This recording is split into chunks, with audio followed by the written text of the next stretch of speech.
Денеска добро дојде за Офелија Димковска од неделникот Фокус и за Сонја Алексовска Неделковска од Дневник.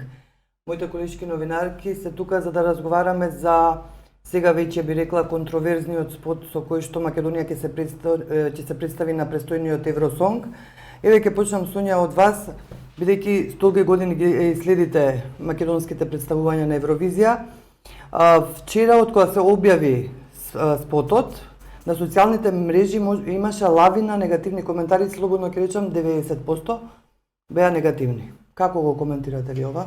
Вака, јас, бидејќи 9 Евровизија сум следела од местото на самиот настан и многу сум навлезена во таа тема. Јас прво морам да разграничам некои работи. Значи, секоја земја сама бира како спот ќе направи за своите представници.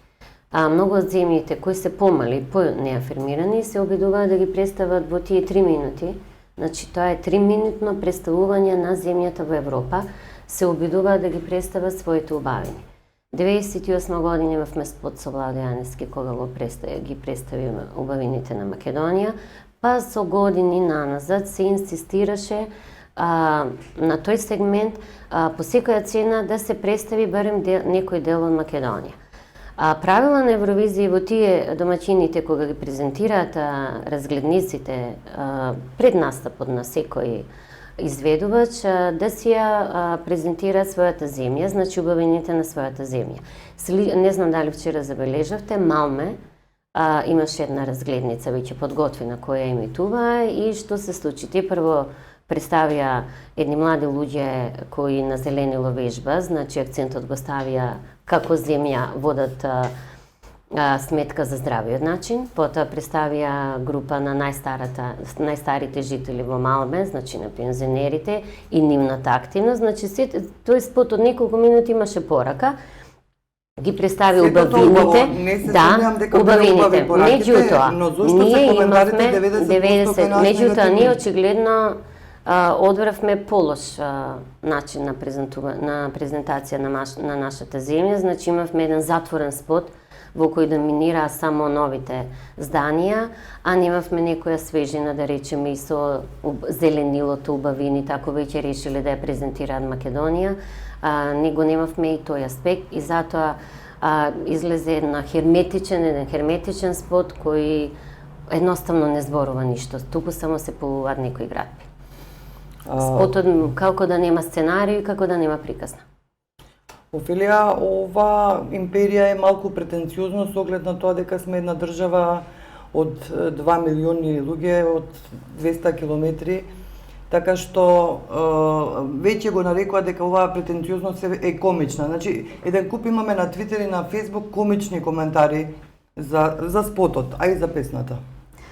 И па самна од се бајле со наслови Добро утро империјалци и слично. Мислам, ова е фрустрација. Ние нема да одиме со песна оваа година. Сега, може, нас ни се допаѓа, не ни се допаѓа Евровизија, битна ни е, небитна, меѓутоа ние не одиме оваа година дефинитивно со песна. До лани, ако дискутиравме околу тоа дали е добра песната, не е добра песната, па имаш околу тоа коментари, сега веќе оваа година се некој земал во свој раце и решил да си направи сопствено сценарио и според мене, при тоа, не само што е злоупотребена, ќе оставаме Евровизија на страна, пејачите се злоупотребени. Тие се фрлени во еден мизансцен, играат некоја улога на пејачи, меѓутоа ова што ние ќе го пуштиме во Европа е фрустрација. Значи, ние обратно од онаа мегаломанија, целата таа големина која што ја прикажуваме таму, со споменици, со не знам, се е бетон, се е витражи, се е прекрасно, значи, обратен ефект ќе постигнеме. Богатството на империјата и јачината на империјата, сега, нели, претенциозно, она што сакаме да го пуштиме, обратен ефект ќе има. Нема да го постигнеме ефектот како што треба, заради тоа што ние со секој елемент во тој спот покажуваме фрустрација. Колку сме мали, колку сакаме да се прикажеме големи. Значи, сега, место на вистина Македонија, ако сакаме да ја прикажеме, ние ни с песната нема да можеме да ја прикажеме. Сега, да кажеме, ајде, таму на сцена, кога ќе бидат пејачите, може некако ќе се тампонира ефектот од ова чудо што го имаат направено. Меѓутоа, јас мислам дека е чудо, а луѓето беа шокирани. Нормално дека се шокирани. Не случајно направи паралела, значи тоа е тенденција на секоја земја, особено на малите. Со таа разлика што сега изборот е лош на презентација на нашата земја, значи сме недоречени, ние имаме и многу повеќе да покажеме. Значи, сценаристичката подлога е многу сиромашна. Можело да се направи компилација од тие нови изданија и од нешто друго, иако многу поголем ефект е Лани Калиопи, немаше ни еден сегмент од Македонија, но ефектот беше многу поголем. Сметате ли дека ова е, нема јас да прашувам, туку ќе ги употребам зборовите на Слободан Унковски, кој што исто вчера направи една мини рецензија, тој си направи на својот Facebook профил, па вели ова е една квази политичка порака дека Македонија е империја. Дали вие се согласувате дека премногу е тука таа некоја политичка порака што се сакало да се испрати? Вака, ова е изборна песна на Евровизија и крајниот ефект ќе го видиме тука на сцена. Значи, најбитна е песната. Офелија Off Records кажа дека ние не испраќаме песна, туку испраќаме спот. Да, додека ја видиме Есма и додека ги видиме Есма и Владко на сцена, ќе го гледаат нашиот спот или ќе ја слушаат нашата песна. Јас многу кажавме што кажавме за спотот, тоа е мој став, дека до некаде е оправдано, до некаде не. Меѓутоа, јас би сакала многу повеќе да зборуваме за песната. И многу повеќе мене би ми значиле коментарите на сите тие луѓе и фанови на Евровизија за песната, отколку за спотот. Ова го кажувам од моје искуство. Ако се зборува за успех на Евровизија, многу е битно веќе како ќе биде самиот настав. Меѓутоа, она што мене најмногу вчера ме погоди од сетата, тоа што беше презентирано, најбитно е да се представиме достоинствено. Но вистина тоа не е најмалку битно. Сите се представиле евровиски представници на сцената достоинствено. Најбитно е да имаме и некоја цел и некогаш да успееме на таа Евровизија.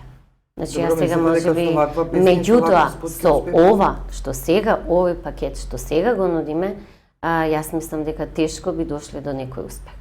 Значи, прво треба да имаме цел да успееме, а после тоа да се вклучат многу луѓе, многу умови, многу мисли, размислувања за како ние да се представиме уште однапред како пакет и да успееме. Со ова што сега, со песната Империја, просечна, дуетска песна во која ни доаѓаат гласовните можности на Есма во предност, Владко пее како што пее, меѓутоа прво станува за дует лошо одбран, од причина што воопшто не се споеви. Второ, песна која не те дига, значи нема нешто специфично што може би само певлив рефрен и спот таков како што имаме. Не, чие е сценариото, тоа е целата работа. Мислам, ова е како едно сценарио. Ова не е како некој да седнал да прави песна за Евровизија, туку како некој да си напишал сценарио и во сценариото стои, значи да прикажеме ова и ова и ова, и при тоа еве двајца луѓе да ги пуштиме таму, нели во мај, да отпеат, да не... И при тоа, мислам, пари да фрлиме нормално. Затоа што си има тука и финансиска страна се тоа. Јас немам воопшто чувство како да треба за песна евровизиска да зборуваме сега ние. Мислам, ова врска нема. Политиката, која што апсолутно насекаде ја напикавме. Буквално ја напикавме сега, веќе ништо не можеш да зборуваш, а да не... Јас апсолутно сега мене ми доаѓа да зборувам за политика. Значи, ова е политика, ова нема врска со музика. Јас не можам да зборувам дали е песната добра или лоша. Не сум ни музички критичар, нити пак можам, значи, да дојдам до тој момент да ја коментирам дури ни како слушател. Да речам, чекај, јас немам појма уствари каква е песната. Еве да ме прашаш, јас не знам. Што значи дека тука имаме едно сценарио, во сценариото си пишува дека ние сега треба да одиме како Македонија. Сите нас не понижуваат и дај ние да покажеме што имаме. Значи, не можеме воопшто да стасаме до таму песната да коментираме. Мислам, тоа е ужас. Ужас. Со тоа што, од друга страна, вистина ми е жал. Заради тоа што ти музиката кога ќе ја убиеш, кога, значи, ние сме дојдени до таму, гледаш воопшто, јас не знам кој е композитор, јас не знам кој е текстописец на тие пет реда. Јас дури искрено речено немав поима ни дека синој ќе биде промовирана песната. Мислам, тоа е страшно, што значи нас не свесно се изфрламе од сето тоа како, знаеш, не го гледаме како музички настан, не го гледаме како, пак ќе речам, тргни Евровизијата колку е, гледај на нас. Мислам, на кој начин ние сега тоа ќе го толкуваме? Со четирите коњи на крајот од спотот од Жена парк. Со тоа завршува спотот. Да. И ајде да кажеме ќе го тргнеме спотот. Да кажеме дека нели таму ќе се представат со што ќе се представат? Па има 5 реда имаш текст. 5 реда. Другото е, пак ти велам, јас немам некој да ми, знаеш кога велат певлив е рефренот. Значи, јас те уверувам дека сега ќе ја вртат, нели ќе ја вртат. Да застанеш на улица, никој нема да може тоа чудо да го испее. Да. И плюс, дефокусиран си комплетно од музиката, од пеачите. Комплетно си дефокусиран. Не знам како им успеа. И не, знаеш, сакам и да знам кој стои за сето ова. Значи, вистина сакам, некој пишува дека стои. Не. Туку кој стои? Вистина. Чија е идејата? Чија е идејата за спотот? Кој го побарал ваков да биде? Добро, еве Сонја, за на крај само што прогнозирате? Гледам дека сте понаклонети од Офелија за успехот на оваа евентуална песна. Еве, прогнозирате. Не, погрешно ме свативте. Значи, моето искуство е навистина големо и многу добро знам што Евровизија, колку е битен спотот, колку е битен таму тие 3 минути настапот, колку е битно лобирањето. Значи, Евровизија е многу голем проект. Без разлика што ние го нарекуваат и најзначајниот циркус во Европа, ја не би сакала да бидеме клоунови, се разбира, во овој циркус оваа година. Меѓутоа, кажав, очекувам многу повеќе од Есма. Очекував многу повеќе од композицијата. Јас ќе бев пресречна ако според плановите го следам во Малме настапот да ја видев Есма со композиција на Кирил Џајковски. Значи, тоа е мојот став. Не со ваква композиција. Меѓутоа, тешко е да се влезе овој пат во финале и од една едноставна причина што нема да пееме во полуфинале кај што ќе ги имаме земните соседи, така што многу ќе биде и тешка борбата за гласови. Јавна тајна е дека сите ние си делиме гласови меѓу себе. Ви благодарам што гостувавте во нова. Благодарам.